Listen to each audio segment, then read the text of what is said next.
over the past 5 to 10 years, depending on who you ask, the world has been beginning a conversation about the global water crisis. But this crisis is really many different challenges that we happen to be facing at once. Some of them are old challenges, things like ensuring that everyone on Earth has access to safe drinking water and sanitation. Some of them are new, things created by overpopulation or changing weather patterns that are straining the amount of fresh water we have available to us. But what I want to talk about today is something kind of in between water quality, what's in our water, and how much information about it we really have. But I want to begin with something that happened a few months ago in New York City. This is an image of Lower Manhattan in the aftermath of Hurricane Sandy. All of Lower Manhattan had lost its power, and if you had been walking on the streets, you would not have been able to see right in front of your face.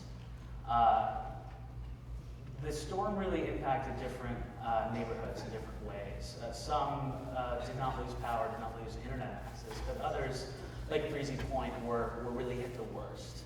Now, Breezy Point is a neighborhood that we evacuated in advance of the storm because we knew it was going to flood. We knew that there was going to be a lot of damage if the storm followed its predicted path.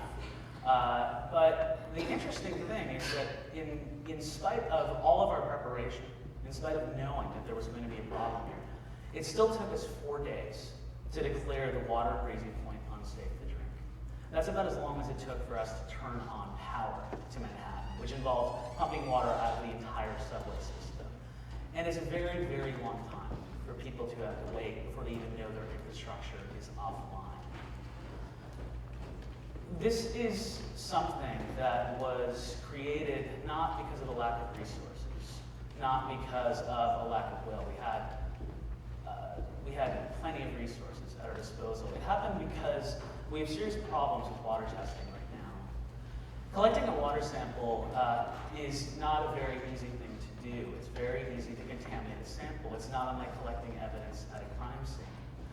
Transporting a sample, especially if there's a microbiological contaminant in it, if that sample is shaken, that sample will easily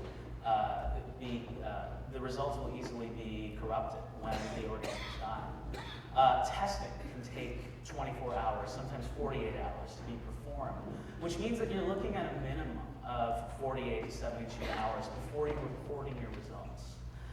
And it doesn't stop there, because what we're talking about here in 72 hours is just getting a handful of samples. You have to verify those. You have to go out and collect more samples to make sure that nothing is wrong along the way.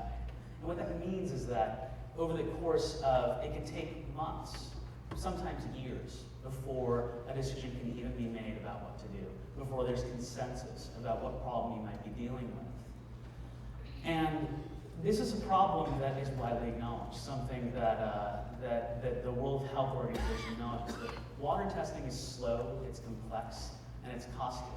In fact, over this past year, the WHO and UNICEF, when they were evaluating the Millennium Development Goals, decided that they had to change the standard of how they were going to measure that people had access to safe drinking water, because they realized that there was no way that they could truly measure whether the safe water was present in the places they were trying to help.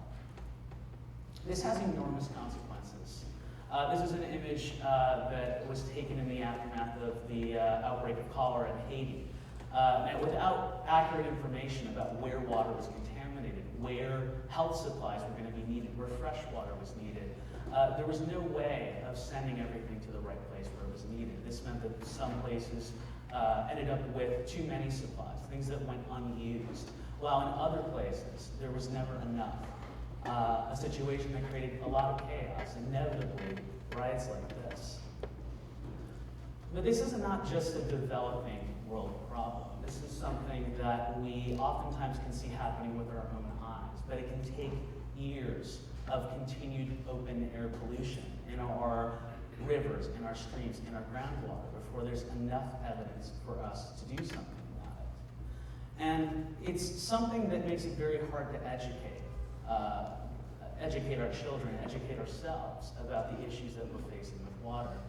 These are images of, this photograph I took when I was visiting a water NGO in Addis Ababa about 3 years ago. And these are illustrations used to tell people, to educate them on proper sanitation, why you should wash your hands, why you should boil water.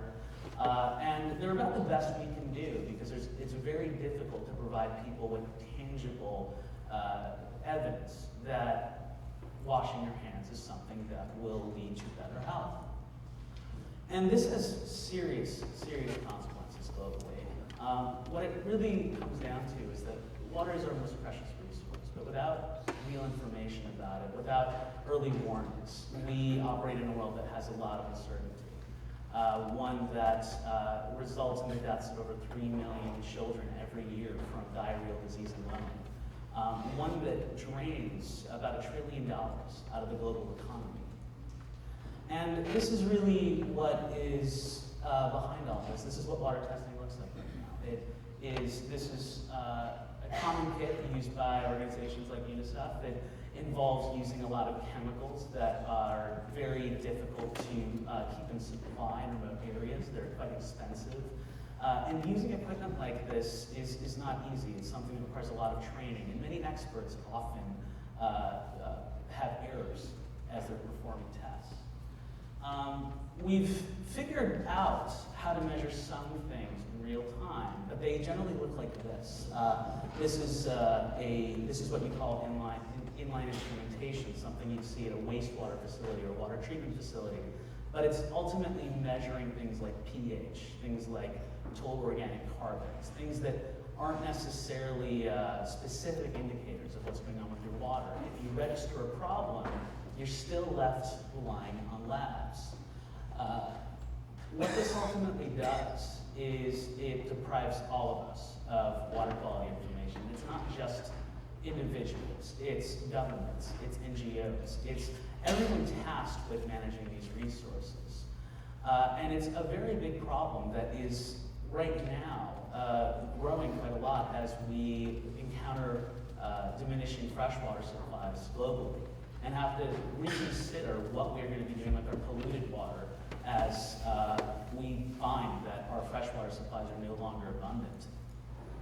But fortunately, this is a problem not unlike things that we've faced in the past. This is an article from the New York Times in 1929, when the Guggenheim Foundation decided to start sending weather instrumentation across the U.S. to lay the foundation for what became a national weather service. Now, in its early days, this was a very simple system. It was based on, just barometers, anemometers, thermometers, and people wiring data from all of these stations so that you could at least track a storm. But when we introduced a better tool into the system, Doppler radar, a new science was born, meteorology. We all found ourselves with early warnings, things that provided us with agriculture security, things that made commercial aviation possible, things that made it possible to travel by ship without having to fear that you encounter a storm. And there's been a strong desire for years to extend this to other areas. This is an article from a 1975 issue of National Geographic. We have figured out how to create things like tsunami warning systems, earthquake warning systems, but we haven't quite figured out how to do that with water. But a lot has changed in the past 30 years. A lot has changed since we found the National Weather Service. One thing is that we've figured out how to process large data sets. We figured out how to move information in a way that we no longer question whether the world is going to be connected. And in those areas that still aren't, we know that it's going to happen. And so the infrastructure for moving this information already exists. But what we're still lacking is a very simple way of collecting this information, of measuring water quality fast, cheaply, in a way that is far less complex. And so where my work really comes into this equation is really that we, years ago, were inspired by this, by the idea of a canary in a coal mine, something that quite simply could save a miner from danger and harm, a very simple early warning.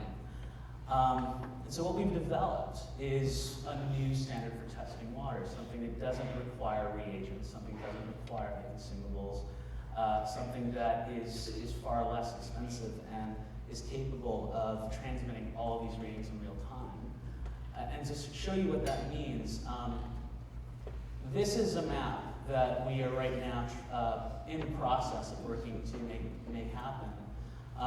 It's a map of real-time water quality information in Kampala, where we've been working with UNICEF. And maps like this don't exist right now, because in order to have a map like this, you need two things. You need fast, affordable testing, and you need wireless networking to automatically transfer all this information.